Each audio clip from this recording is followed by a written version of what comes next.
তুই এখানে কেন এসেছিস? তুই কি ভাবছিস তোর সাথে আমি খাবো? মা, ও যদি একই টেবিলে আমার সঙ্গে বসে খায়, আমি কিন্তু আজকে দুপুরে ভাতই খাবো না, এখান থেকে চলে যাবো। আচ্ছা তুই মাথা ঠান্ডা রাখ, আমি দেখছি। এই তুই এখানে কেন বসছিস? নিচে বসে খাবি। আর গ্রামে তো নিচে বসেই খাইতি, এখন ডাইনিং টেবিল দেখে ডাইনিং টেবিলে খাইতে আসছিস না? এই প্লেট কোথায় নিচ্ছিস? এই প্লেট তোর জন্য না, এগুলো আমাদের ফ্যামিলি মেম্বারদের প্লেট, তোদের জন্য এই প্লেট না। তোদের মতো ছোট লোকেদের জন্য আর কাজের লোকের জন্য ওয়ান টাইম প্লেট আছে, প্লেটটা দে তো। দাঁড়াও মা, ভাত টাত সব কিছু দিয়ে দিই, তা না হলে আবার এসে ঘ্যান ঘ্যান শুরু করবে। দাও তো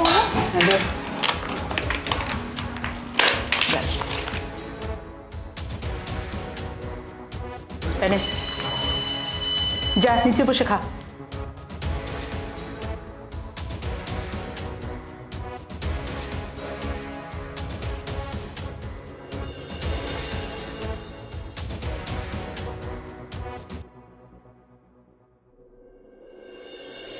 সাসি, ও সাসি, ও বুন্ডি, আরে তুই কোয়ানে গেলি? কি রে তুই তুই ঘরে ঢুকলি কি করে? দরজা খোলা ছিল? আসসালামু আলাইকুম সাসি, কেমন আছেন? আমি ওই দরজা খোলা ছিল, সোজা শ্বশুর করে চলে আইছি, বসেছিলাম। মনে মনে কি হয়েছে মা? এমন ডাকাডাকি করতেছো কেন? এই তুই দরজা লাগাস নি কেন? দেখ তো এই গ্রামের ছোট লোকটা এই যে চলে আসছে, গায়ে খেয়ে। মা, তোমাকে আমি কতবার বলছি আমাদের বাসার কাজের লোকটাকে চেঞ্জ করো, তা তো তুমি করবা না। উনি ঠিকঠাক মতো কাজও করে না, এখন বাসার গেট খুলেও চলে গেছে, এই জন্য তো এই খ্যাপটার ভিতরে ঢুকতে পারছে।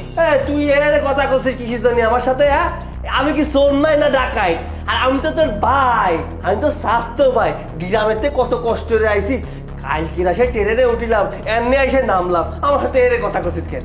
তা বুন্ডি তুই কি নাম আছিস? চুপ থাক, তোর সাথে কথা বলার আমার কোনো ইচ্ছে নেই। খ্যাত একটা গায়ে ভূত, ঠিকঠাক মতো শুদ্ধ ভাষায় কথাও বলতে পারে না। কি নাম আছিস বুন্ডি? এই তুই কি জন্য আসছিস? আর দেখে তো মনে হইতেছে তুই 6 মাসের সফরে আসছিস, এত বড় সুটকেস নিয়ে আসছিস, কেন আসছিস? আরে না না চাচি, আমি থাকতে আসিনি, ওইসে কি ওই যে ব্রিফ কেসের মধ্যে। কি ব্রিফকেসের মধ্যে কি? হ্যাঁ, এর ভিতরে গাদা গাদা জামা কাপড় আনছিস, 2-3 মাস থাকবি, আমার বাবার অন্ন ধ্বংস করবি, গিলে টিলে তারপর গ্রামে যাবি, তাই তো? তোদেরকে না আমি খুব ভালো করে চিনি, ফালতু কোথাকার। তোদেরকে খাওয়াইতে খাওয়াইতে আমার বাবার এই অবস্থা, অধঃপতন হয়ে গেছে আমার বাবার। আরে না, তোরা ভুল বুঝতেছিস। ও চাচি, ওই চাচারে দেখতে পাচ্ছিস রে, চাচা কোন জায়গায়, চাচার সাথে কথা কব। হ্যাঁ, ওই যে কিছু কথাবার্তা কয়ে তারপরে চলে যাবা। কেন চাচাকে দিয়ে কি করবি? ও বুঝেছি, চাচাকে ফুসলে ফাসলে চাচার কাছ থেকে কিছু হাতায় নেওয়ার উদ্দেশ্য, তাই না? কিন্তু চাচার সাথে যে আমি একটু কথা কব, তার মানে বাড়ি নেই না, তাহলে এক কাজ করি, দুপুর তো হয়ে গেছে, দুইটা খাইয়ে দাইয়ে তারপরে যাবানি। দুইটা খাবার গুছান, আমি খাইয়ে দাইয়ে চলে যাবানি। এই তুই পা উঠে বসছিস কেন? পানামা, আমার লাখ টাকা আমার সোফা নষ্ট হয়ে যাচ্ছে, পানামা। ছোট লোক জানে কোথাকার, কিভাবে সোফায় বসতে হয় সেটাও জানে না, পা উঁচা করে বসছে, গাইয়া ভূত জানে কোথাকার। এই তোরা তো কুকুরের মতো স্বভাব কেন? হ্যাঁ, লাঞ্চের টাইম হয়েছে, আমরা এখনো খাইনি, আর তুই মাত্র বাহির থেকে এসে খাওয়ার কথা শুরু করে দিছিস। মানে কুকুরের যেটা স্বভাব, তুই তো কুকুরের মতো। দেখ বন্ডি, তুই যাই কইস না কেন, আমি কলাম তোর কথা কিচ্ছু মনে করতেছি না। তো যেমন চাই কদিন, ছোটরা যদি ভুল না করে তাহলে ক্ষমা করবে কি রে বড়রা? ক ও চাচি, ও জন্মের গিদে লাগিছে, দুইটা খাতি দাও, দাও না দুইটা খাওন গুছ। তোকে খাবার দিবে এক শর্তে, খাওয়ার পরে তুই এখান থেকে চলে যাবি, আর তোর চাচার সাথে দেখা হবে না। আর আমি চাই না যে তার সাথে দেখা করে তার পকেট থেকে তোরা টাকা নিস, আর একটা টাকাও তার পকেট থেকে তোদেরকে নিতে দিব না। বেহায়া নির্লজ্জ কোথাকার। বুঝলাম না, আমার ছোট বোনটা আমার সাথে এরে কথা করছে কেন? শহরে এসে পরিবর্তন হয়ে গেছে নাকি আমার চাষির দ্বারা পাইছে?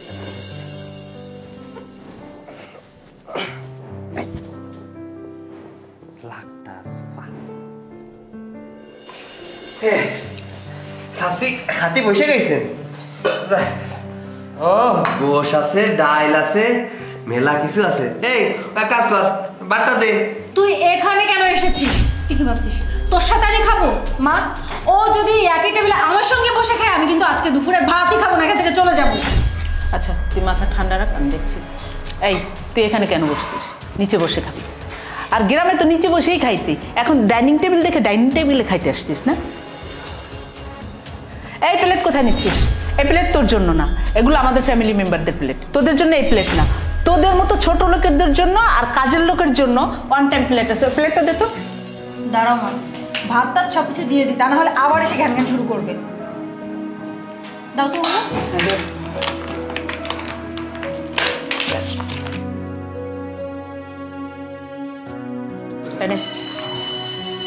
যা নিচে বসে খা।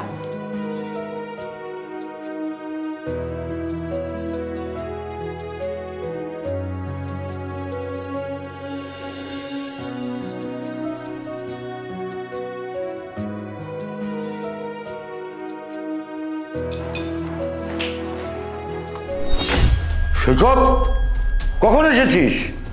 আর নিচে বসে খাচ্ছিস কেন? নিচে বসবে না তো কি করবে? সারা জীবন তো গ্রামে নিচেই বসে খাইছে। তার মানে তুমি ওকে নিচে বসিয়েছো? হ্যাঁ। ও আমার রক্ত, আমার বড় ভাইয়ের সন্তান, তুমি কিনা তাকে নিচে বসিয়ে খাওয়াচ্ছ? তোমার লজ্জা হওয়া উচিত। হ্যাঁ, তা তো জানি যে তোমার বড় ভাইয়ের সন্তান, ওরা যখনই আসে তখনই তো এসে এসে আমাদের অন্ন ধ্বংস করে দেয়। আজকে এই দুর্দিনে ও আসছে, এত বড় সুটকেস নিয়ে এসছে, 6 মাসের জন্য আসছে মনে হচ্ছে, দেখে মনে হচ্ছে যে ও আর এখান থেকে যাবেই না। এই মুখ সামলে কথা বলো। তুমি ওই ব্রিফকেসটার কথা বলছো? তোমরা জানো ওই ব্রিফকেসটার মধ্যে কি আছে? দাঁড়াও, কি এনেছি আমি দেখাচ্ছি।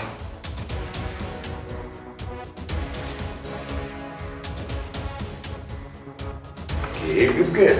হ্যাঁ। এই দেখো এই ব্রিফকেসে কি এনেছে।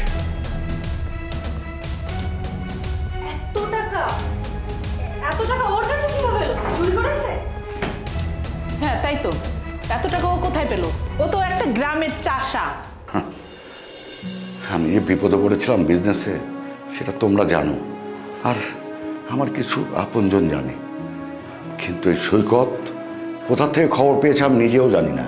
সে টেলিফোন করে আমাকে বলল, চাচা আপনার সমস্যা, 20 লাখ টাকা লাগবে, আমি আমার জমি বিক্রি করে সেই টাকা আমি আপনাকে দেবো, আপনি বিপদ থেকে মুক্ত হন। সেই টাকাটাই ও নিয়ে এসেছে, আর তোমরা কিনা ওকে নিচে বসে খাওয়াচ্ছ, এইভাবে ব্যবহার করছো। আরে পাশে একটা ভিক্ষুক আসলো, তার সাথে তো ভালো ব্যবহার করা উচিত, আর তোমরা কিনা। বাবা সৈকত, তুই আমাকে মাফ করে দে বাবা। আরে চাচা, এইটা আপনি কি করতেছেন? আমার কাছে ক্ষমা চাইতে হবে না। আমার কাছে আপনি ক্ষমা চাবেন কেন? আপনি হচ্ছে বাপের সমতুল্য। বাপরে হারাই ফেলাইছি, কত বছর হয়ে গেছে। আপনি তো আমার সব। আপনার বিপদের কথা শুনে আমি যদি আপনার পাশে না থাকতে পারি, তাহলে আমি কেমন সোয়াল? তাই তো আপনার বিপদের কথা শুনে আমার উত্তরপাড়ার জমিটা ওইটা বেচে দিছি। বেচে দিয়ে আপনার জন্য 20 লাখ টাকা নিয়ে আইছি।